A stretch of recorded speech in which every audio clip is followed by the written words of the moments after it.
We have reached the fifth and final book of our Torah, Deuteronomy, or in Hebrew, Devarim. And throughout this book, the Israelites are dramatically positioned on the border of the promised land they are about to enter. In the very first words of this week's Torah portion, Moses is speaking with the Israelites, retelling stories from their journey. And Moses says, Ve'et Hanan el Adonai, I pleaded with Adonai.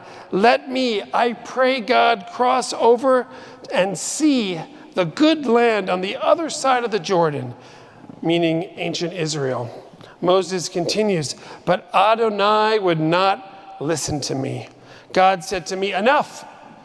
Never speak to me of this matter again. Go up, Moses, to this nearby mountain and gaze about to the west, the north, the south, and the east. Look at it well, for you shall not go across the Jordan.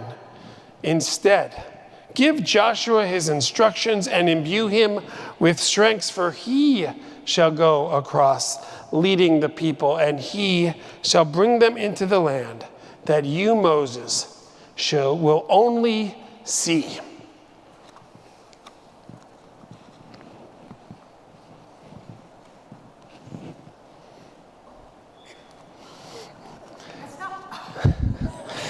That's not fair. That's not fair at all.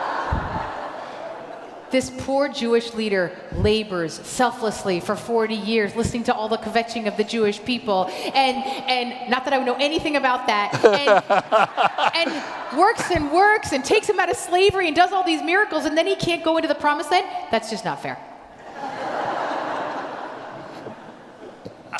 So these words,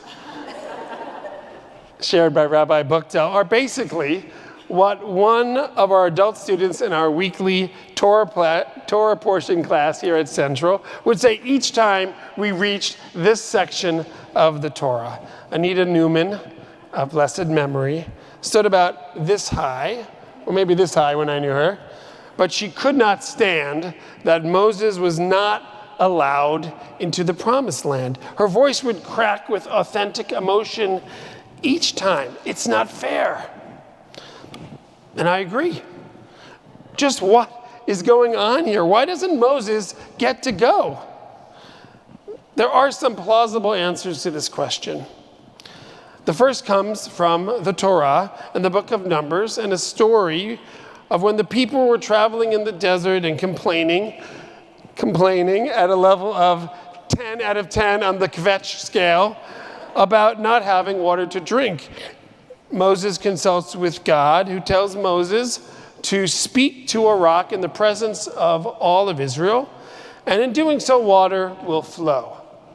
But Moses instead takes his tall walking stick and violently strikes the rock with his staff, yelling about the people's rebellious behavior at the top of his lungs for all to hear. God punishes Moses and states that he will not go to Israel because of this behavior. Now, granted, this was not Moses' finest hour, but the punishment does not seem to fit the crime. The rabbis of old attempt to illuminate what's going on and teach that leaders should never model violence and abusive language in front of their people. So terrible is such an act, they explain, that Moses was not allowed to enter Israel. And there are other technically appropriate answers as to why Moses is kept from entering, including one from last week's Torah portion in Deuteronomy, where Moses explains it is because of an episode that took place about 38 years earlier, when 12 scouts were sent in to explore the land in advance of the Israelites. They return, and two of them, Caleb and Joshua, share with the people how successful they will be there. But the other 10 are petrified, and they tell the Israelites they will be obliterated by giants who live in the promised land. It is this event that results in the Israelites wandering for a total of 40 years. And according to last week's portion, why Moses is not allowed to cross into the Jordan. And then there's the practical answer that Moses can only live so long. In the Torah, like today, all humans are mortal. And so from a narrative point of view, one could say it makes sense that a leadership transition is needed and that the younger Joshua is the right choice to lead the Israelites into the promised land. Maybe the Torah's authors were also trying to create a story that modeled a peaceful transfer of power, because later on in our story, Moses does gracefully and beautifully install Joshua as the next leader.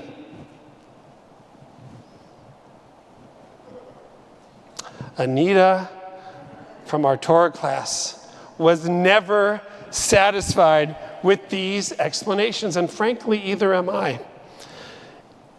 In the end, maybe she had the ultimate answer as to what is going on. Perhaps Moses doesn't get in because it is not fair. No other reason makes sense to me. Too many of us have legitimately said it is not fair about something that has occurred in our own lives. Something happens, a relationship crisis, an unexpected health issue, a death, a professional earthquake. Sometimes life isn't fair, and our spirits are crushed. Sometimes things occur and we can't do a darn thing about them. We can't change anyone's mind, and we are stuck with the reality that has befallen us. This even happened to Moses, our greatest prophet, the person who was closer than anyone to God. Maybe our tradition has given us this story to help us process our own periods of loss and difficult change. Moses is clearly upset, even despondent. It is hard for him, very, very hard. And then, eventually, over time, Moses finds his own way forward with grace and strength and resilience. As I mentioned, Moses even gives Joshua his blessing and some of the wisest advice possible. Chazak ve'ematz, be courageous and resolute. How about that? And so it can be for each of us. Some of us know that Moses was the inspiration for the comic book character Superman. And the man who played Superman in the movies of my childhood, Christopher Reeve, of blessed memory, once said this: "A hero is an ordinary individual who finds the strength to persevere and endure in spite of overwhelming obstacles." It's not fair. And we can find a way forward. May it be so for each of us. Amen.